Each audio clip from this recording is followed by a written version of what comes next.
Oke, bismillah kembali. Oke guys, kita lagi ngumpul bersama apa ini namanya? Cineholic.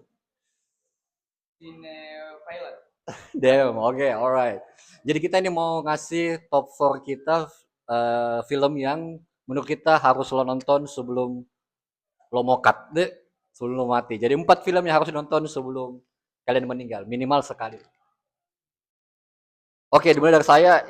Jadi disclaimer dulu, ini kita bikinnya ndak ada rank-rankingan, bukan nomor satu itu yang terbaik, nomor 4 yang at least less better gitu. Ini pure subjektivitas kita nih, jadi ndak ada yang ranking. Di nomor 4 saya pilih Scorsese deh, Goodfellas, karena menurutku itu film yang pertama kali kan nonton dia buka pengetahuanku tentang dunia kriminal seperti apa dan bagaimana mafia itu bekerja gitu. Dan soundtracknya juga, damn. So lo harus nonton Goodfellas man. Oke, kalau saya film yang keempat yang menurut saya penting untuk dinonton sebelum mati itu filmnya Vito Rica. Judulnya Bicycle Thief. Itu film dari Italia tahun 40-an. Genrenya neorealis. Jadi itu film saya rasa penting sekali juga di perkembangan dunia perfilman selama zaman itu berkembang. Jadi filmnya itu tentang seorang bapak-bapak yang beli sepeda terus sepedanya hilang. Nah, ini filmnya saya rasa penting sekali dan bagus sekali karena semua pemerannya itu orang biasa. Oke. Bukan Kayak bukan Spider-Man, bukan orang Chris biasa. Superman. Jadi dia orang orang bukan aktor memang, non profesional. Jadi itu film Bicycle Thief. Bicycle Thief. Oke. Oke, saya akan mulai dengan film Boogie Nights karya Paul Thomas Anderson. Filmnya adalah the epic coming of age yang berceritakan tentang sejarah pornografi Amerika tahun 1970-an. Dan saya suka bagaimana Paul Thomas Anderson itu yang saat itu baru 26 tahun sudah memikat karyanya dengan karakter-karakter yang vivid dan cerita-cerita yang sprawling dan besar dan engaging. Dan saya suka cara filmnya bercerita mulus dari high dan low-nya era saat itu, dan juga acting-actingnya sangat-sangat keren menurutku, terutama Julianne Moore dan Burt Reynolds, sangat keren. Itu bukan film porno kah? Um, Atau semi-semi, bukan semi-semi. Enggak semi kok. Oke. Ini murni pure storytelling. Pure cinema man. Pure cinema aja lah. Damn. Saya mungkin nomor 3 film yang baru saya nonton tahun lalu kemarin. No Other Choice dari Park Chan Wook. Itu menurutku kayak dia kasih realitas sosial bahwa hal-hal ini terjadi ketika kau kerja di korporasi gitu ya. Kayak sebenarnya kau itu tidak spesial di mata korporat dan kapitalisme gitu. You just one of the another bricks. Kau bisa saja digantikan oleh kapanpun dan siapapun. Makanya lu harus punya sesuatu dalam dirimu yang menurut lu itu spesial dan lu harus apa istilahnya? Lu harus kejar itu, man. Jadi jangan mau menjadi karyawan-karyawan biasa aja. Dan makanya akhirnya ketika kita tidak punya sesuatu yang spesial, kita menjadi korporat dan merasa terancam oleh orang lain, kita mencoba segala niat jahat untuk menyingkirkan pesaing kita. Iya. No matter how it goes. Gitu. So that movie so special sih. Film itu kok rasa relate lah dalam kehidupanmu. Kau juga merasa tersaing kan di dalam perkembangan di dalam pekerjaan. Enggak, maksudku itu terjadi di semua negara yang menganut sistem Di semua kapitalisme. tempat kerja. Betul, betul, betul. Makanya lu harus punya sesuatu yang different inside. What matters inside. Film itu mungkin mencoba mengatakan hal itu sih. Dan soundtracknya keren sekali, bro. Sam and Dave, kan. Dan top notch deh. Dan editingnya juga. Film ketiga kalau saya film dari Iran, nama sutradaranya Darius Mehruji. Oke. Judulnya The Cow, kerbau. The Cow. Iya, Sapi. Kedong, bukan Tedombung. Nah, itu film tahun 60-an dari Iran. Jadi sutradaranya salah satu sutradara yang awal dari pelopor dari ini New Wave Iran. Jadi yang menarik dari film ini menurutku ceritanya. Jadi ceritanya tentang seorang laki-laki yang punya sapi, dia tinggal di desa, dia cinta sekali sama sapinya ini. Terus dia rawat karena itu satu-satunya hartanya yang dimiliki. Nah, pada suatu kejadian malam, sapi itu hilang, coy. Dicuri atau Pokoknya adalah hilang tiba-tiba. Dan kenapa hilang? Dia waktu itu ke kota, kan dia tinggal di desa, dia ke kota. Pas pulang ke desanya kembali, dia temukan itu sapinya menghilang. Nah, selama hilangnya itu menarik sekali.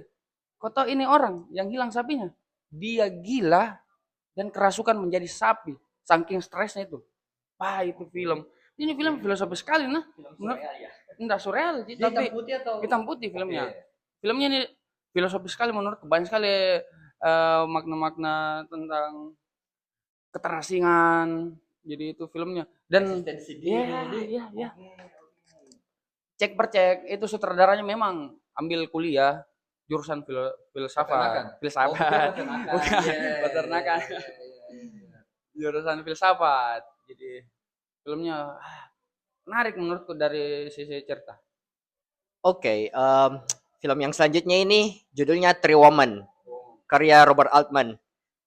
Robert Altman karya-karyanya bisa gue bilang mirip dia proto Thomas Anderson lah menurutku. Kayak dia bikin tema-tema yang sangat Amerika, yang sangat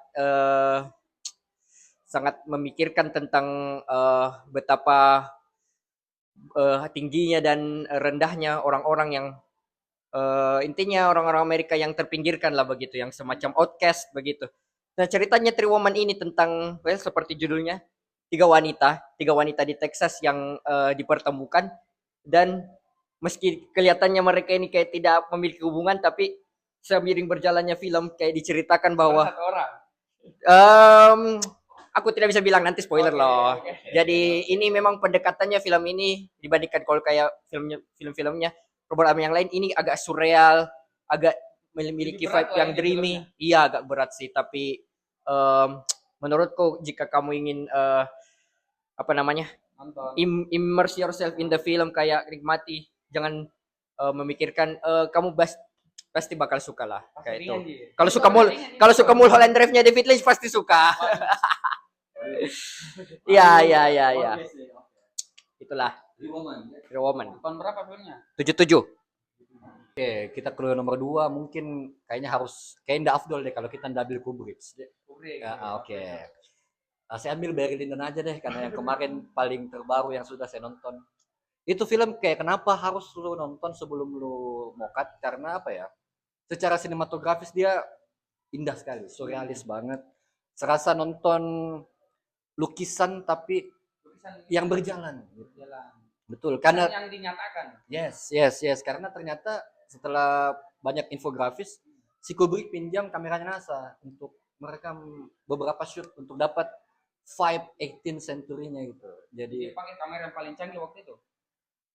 Nggak tahu canggih atau enggak ya, men. Cuman teknologi zoomnya kamera itu sangat advance karena itu kamera yang dipinjam dari NASA memang dibuat untuk capture bintang dan bulan. Makanya zoomnya sangat biar pori-pori mukamu itu kelihatan, men. Kalau di zoom itu mukamu tuh kelihatan itu pori-porimu, men. Jadi dari segi cerita dan acting juga ya Kubrick tidak diragukan nih lah toh untuk kita pertanyakan ini film harus nonton atau enggak sih? Iya. Ya pokoknya menceritakan seorang karakter yang namanya Barry Lyndon, perjalanannya dari dia sebagai remaja yang biasa-biasa menjadi apa ya?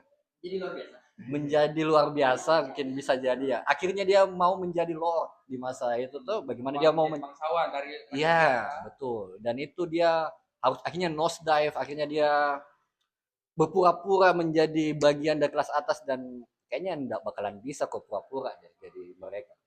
Itu yang mau dia sampaikan Kubrick, bagaimana orang mau naik kelas sosial di era itu, di era Victorian itu. Dan kostum, set, dialog, sinematografi top notch, man. Barry Lyndon. Yes. Selanjutnya yang kalau saya film selanjutnya adalah film dari Akira Kurosawa, banyak film Akira yang saya nonton yang bagus-bagus. Semua semua kayak filmnya dia badas ki. Dari film samurai, film Dreams, realita sosial, yeah, ya hello. High and Low itu, Seven Samurai, pokoknya banyak sekali filmnya. Tapi yang paling saya suka itu film terakhirnya sebelum dia mokat. Oke. Judulnya Dreams. Oke. Filmnya kayaknya tahun 90-an. Ini lumayan panjang durasinya tadi. Lumayan, lumayan. Itu film waktu saya nonton, saya bilang, "Beh, anime ini yang dikasih jadi film." Karena sedemikian kayak anime. Dia ceritanya apa sih? Ceritanya sebenarnya mimpi-mimpinya dari kecil ini Akira Kurosawa dinyatakan pas sampai setelah itu film dibuat. Jadi dari kecil mimpinya dia ingat, kayaknya nah, terus dia ambil, terus dijadikan film dari beberapa cerita itu dalam Dreams itu. Makanya surrealis vibe Surrealis dia kayak karena memang dunia mimpi yang dibuatkan. absurd juga kadang. Absurdnya ya absurd ya kalau mimpi, tapi sebenarnya kayak anu sih. Ini mimpi Lebih surrealis gila. Ini mimpi bukan pada saat dia demam karena mimpi agak Deh. demam itu agak Apalagi untuk laki-laki. Kayak mau rasa mati. jadi oke. jadi mimpi-mimpi dari dia kecil sampai dewasa itu filmnya ceritanya menarik Iya. sekali, menarik sekali. By the way, Scorsese main di situ film. Ya, ya, ya. Oh, Kurosawa Ah, yang minta ah, Scorsese main di itu segmen salah satu segmen mimpinya. Yang jadi yang menyamar jadi Andi. Kayaknya Van Gogh. Iya, iya, iya, iya. Udah nonton. Heeh. orang Italia jadi orang Belanda aja. What the fuck man? Oke sih. Mau sekali terlibat noh. Film yang saya mau kasih spotlight lagi nih selanjutnya judulnya Wild Tales tahun 2014 itu dari Argentina. Karya Damian Sifron.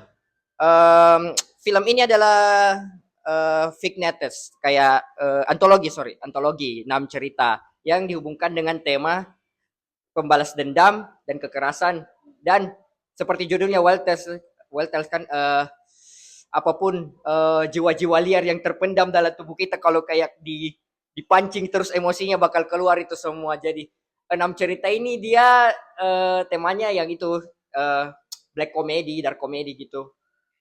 Ada ada yang salah satu segmennya itu punya twist gede yang kayak bikin what the fuck, oh my god, semacam itu. Dan yang saya paling suka itu segmen terakhirnya yang setengah jam terakhir itu yang sangat di adegan pernikahan itu sangat mind blowing, sangat sangat rumit dan sangat ribet tapi juga bisa sangat lucu. Menurutku itu film yang underrated tahun itu di antara film-film banyak film tahun 2012. Belum pernah dengar itu. Oh, harus Salah wajib satu nonton. filmnya dari sutradara. Nah, ini sutradaranya kan awalnya dia cuma di lokal, dia untuk TV-TV Argentina. Ini kayak baru tahun itu dia mau rintis ke film lagi, dan setahu saya beliau belum pernah lagi bikin film yang setidaknya segede Walters itu, karena saat itu Walters tayang di Cannes di Palme d'Or kalau nggak salah. Enggak juga menang, tapi tetap dikasih applause sama kritikus ya, kritikus luar juga dia kasih, internasional juga kasih. Dan memang sebagus itu filmnya, sangat-sangat orang-orang liar lah pokoknya. Harus nonton. Oke, ini last tapi bukan dia yang paling top. Nah, semua bagus tadi yang kita bilang tuh udah ada yang top. Last yang harus kau nonton sebelum mati apa ya? Mungkin saya ambil Bong Joon-ho Parasite deh kali. Ya, tapi harus dijelaskan ini Parasite kah? Kayaknya enggak perlu di iya, biar orang mau nonton kali deh. Tapi mungkin sedikit sneak peek. Dia menceritakan kehidupan hitam dan putih antara keluarga yang kaya dan keluarga yang miskin, dan bagaimana cara mereka menyikapi dunia sekitarnya. Jadi si orang kaya melihat hujan bagaimana, si orang miskin melihat hujan itu bagaimana. Sama-sama di pengalaman duniawinya, tapi cara menerimanya yang berbeda. Tapi apakah itu kita dilahirkan seharusnya begitu? Maksudnya inti dari yang mau disampaikan Bong Joon-ho mungkin yang bisa saya dapat kayak kelas sosial itu sebenarnya bukan hal bawaan dari lahir. Itu sistem yang buat begitu. Iya, sistemik, dan itu bisa dirubah. Tapi karena beberapa hal orang mungkin ingin mempertahankan status quo itu. Makanya kadang kehidupan terasa jahat untuk beberapa orang yang tidak seberuntung orang lain yang dilahirkan di kelas tertentu. So, Parasite adalah film yang harus kau nonton sebelum kau mati. Ngomong Parasite, ada satu filmnya Akira Kurosawa judulnya High and Low. Itu kayaknya salah satu inspirasi Parasite. Boleh ya? Kalau saya selanjutnya film yang terakhir adalah banyak film sebenarnya, tapi ini per Di sesi kali ini di kita sesi empat doang empat. aja ya. Kalau mau nanti bikin lagi. Oke. Filmnya Hoshiosen. Saya nggak tahu itu cocok ejaannya, tapi tulisannya begitu, Hoshiosen. Dari Taiwan, dia temannya Edward Yang, mungkin sahabatnya.